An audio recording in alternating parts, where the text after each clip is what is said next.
അങ്ങാടിക്കാണോ ഞാനുണ്ട്. തീരെ ഇറങ്ങില്ലേ? കാണലൊന്നുമില്ലല്ലോ. ഇപ്പൊ അങ്ങനെ പുറത്തേന്ന് ഇറങ്ങില്ലോ ഇപ്പൊ. പിന്നെ ചെറിയൊരു കാര്യം സൂചിപ്പിക്കാണ്ടേ. എന്ത്? നിങ്ങളെ മോനെ മറ്റേ ടോണി ആയിട്ടാണ് കൂട്ടുകെട്ട്. ഇനി അപ്പോൾ പൊതുവേ നാട്ടുകാരുടെ ഇടയിൽ ഓന് ഒരു മയക്കുമരുന്നൊക്കെ ഉപയോഗിക്കുന്നുണ്ട് എന്നുള്ളൊരു ചീത്തപ്പേരുണ്ട്. എൻ്റെ മോനോ? നല്ല ടോണിക്ക്. അപ്പോൾ ഓൻ്റെ കൂട്ടത്തിലാണ് നിങ്ങളെ മോന് സ്ഥിരമായിട്ട് കാണുന്നത്. ഏതായാലും നിങ്ങളെ മോനെ ശ്രദ്ധിച്ചാണ്ടി. എൻ്റെ മോനെ പറ്റിയിട്ടേ എനിക്കറിയാം.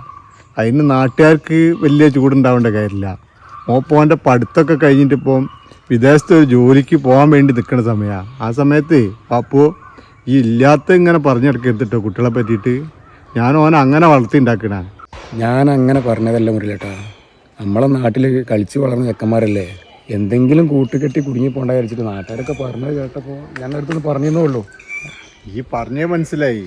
ഈ വിചാരിച്ച മാതിരിയല്ല വാപ്പോ. ഇപ്പോഴത്തെ കാലല്ലേ, ഇത് 21-ാം നൂറ്റാണ്ടല്ലേ. കുട്ടികളിപ്പോൾ തമാശക്ക് ഒരു ബീറോ എന്താ അടിച്ചില്ലാന്നൊന്നും വരില്ല. അതൊക്കെ ഈ ഇത്ര സീരിയസ് ആയിട്ട് കൊണ്ടെടുക്കാന്ന് പറഞ്ഞാൽ ഈ വേണ്ടാത്തൊന്നും പറഞ്ഞെടുക്കല്ലോ കേട്ടോ. വെറുതെ മോനെ നിങ്ങൾ അങ്ങോട്ട് നടക്കി. ഞാൻ ഒരു സാധനം എടുക്കാൻ പറഞ്ഞു. ഞാൻ വീട്ടിൽ പോയി തരാം.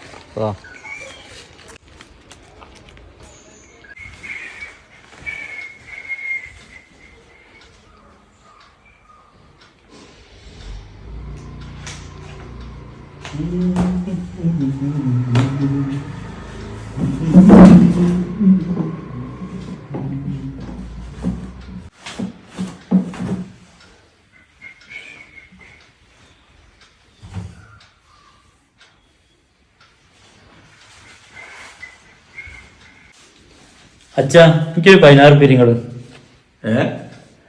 അണക്കല്ല മോനെ, ഞാൻ കഴിഞ്ഞ ആഴ്ച 15,000 രൂപ തന്ന്. ഇവിടെ എന്തിത്താ പണം കായ്ക്കണ മരം ഉണ്ടോ? അതൊക്കെ പോട്ടെ, ഇതിനകത്തൊക്കെ ചെലവ് പണക്കെന്താ? ഇവിടെ വീട്ടിൽ ചെലവൊന്നും ഇല്ലല്ലോ. എനിക്കിൻ്റെതായ ചെലവും കാര്യങ്ങളൊക്കെ ഇല്ലേ? ഞാൻ ചെറിയ കുട്ടിയിട്ടാണോ? നിങ്ങൾക്ക് ഇപ്പൊ പൈസ തരാൻ കഴിയോ ഇല്ലേ? എനിക്ക് നിങ്ങളെ വിത്തും പേരൊന്നും കേട്ട് കാണാൻ നേരമില്ല. പണക്ക് ആ ടോണീന്റെ കൂടെ ആ കമ്പനി എന്നുള്ളതൊക്കെ ഞാൻ അറിയുന്നുണ്ട് കേട്ടോ. അതൊക്കെ അവിടെ നിർത്തിക്കാളേ.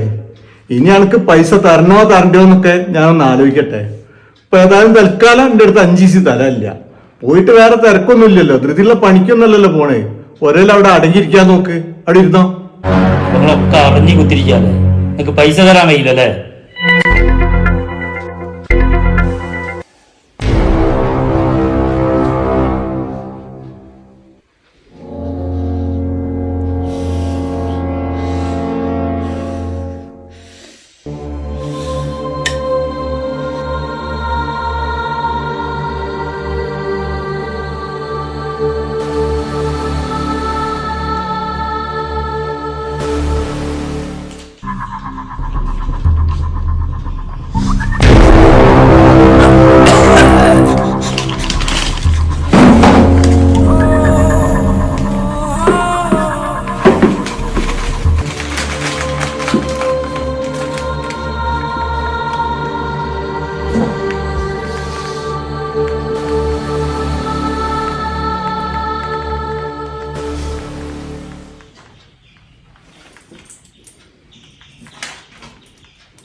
ഈ ദാരിദ്ര്യം പിടിച്ച വീട്ടിൽ എന്നെ ജനിപ്പിച്ചതിനുള്ള ശിക്ഷയാണ്.